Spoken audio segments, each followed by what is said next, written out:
I really make use of the full moon or pay attention to lunar cycles or solar cycles or seasons in my magic.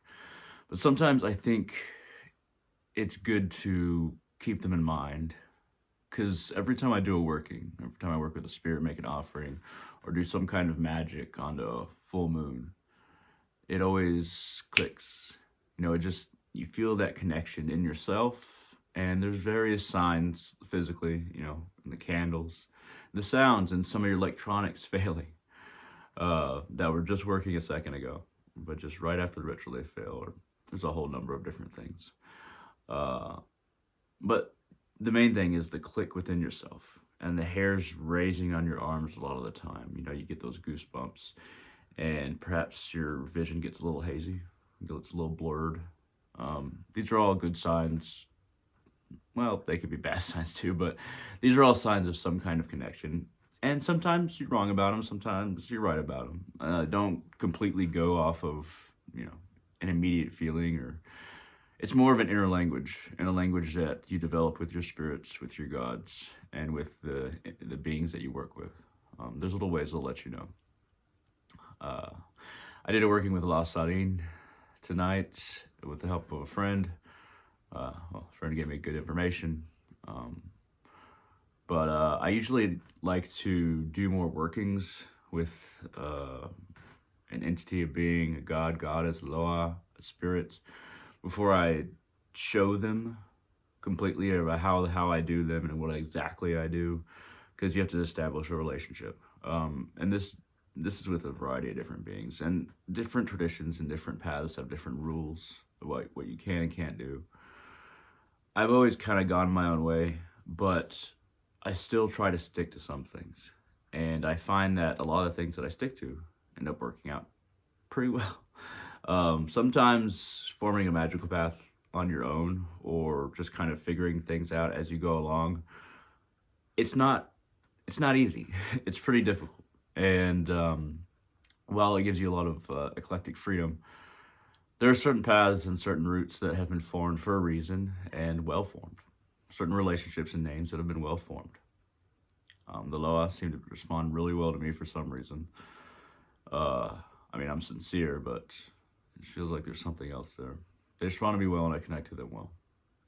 Those are good signs for our path. But yeah. Also, I wanted to talk about offering things, and this is not strictly voodoo.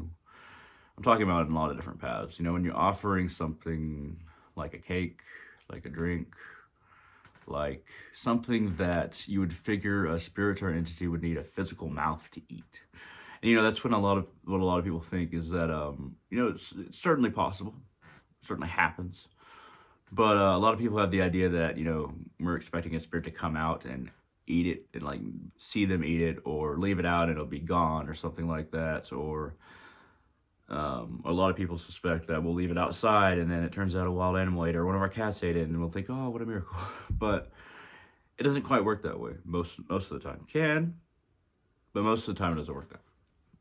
Most of the time, when you call a spirit or a being, a god or a goddess, to an offering, and you offer them something, they can take the sustenance, this, not necessarily, it could be the sweetness, but the sustenance, both the effort you put into it and the energy you're offering, but also they can enjoy something without destroying it, without physically consuming its physical material.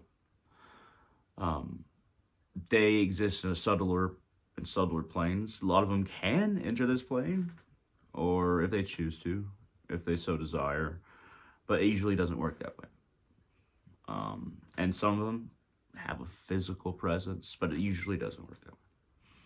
So since they operate in a more ethereal way and on subtler planes, they operate and even consume subtler energies than we're aware of. And the offerings that we offer, they can consume the subtlety of it, where it looks like it's still there, but it's not quite the same. They accept the offering, consume the energy, without having to destroy something. And that's the way that they exist more subtly, and why they exist on subtler dimensions, but way more powerful dimensions, is because the material dimension is so solid. It's so, this is that. The boundaries are so evident, and the confines of material existence are so evident. But there's a power to materiality as well. That's why they accept our offerings, is because there's a whole lot of energy that it takes to make something physical, and they can take take a certain part of the energy and still leave the material. And that's what they're doing a lot of the time when you offer them food, drink, something like that. At least that's my 2 cents. You know, take it for what it's worth. This is just my opinion. This is just what I think I've learned, but I could be wrong. Yeah, so in your times of need, in your times of pain, offer to your spirits and gods. At first it feels silly, but eventually, and even if you, at first maybe you have to have a little bit of faith, but eventually you'll start feeling the energy change, or you'll start making connections. Little faith is good. But over time, you'll start making the connections, and you'll start feeling perhaps what I'm talking about.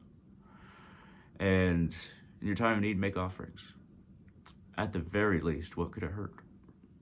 And we have quite a bit to gain from our spirits and gods. At any rate, thank you very much for watching. I hope this full moon finds you well. And I hope all of you have a wonderful day.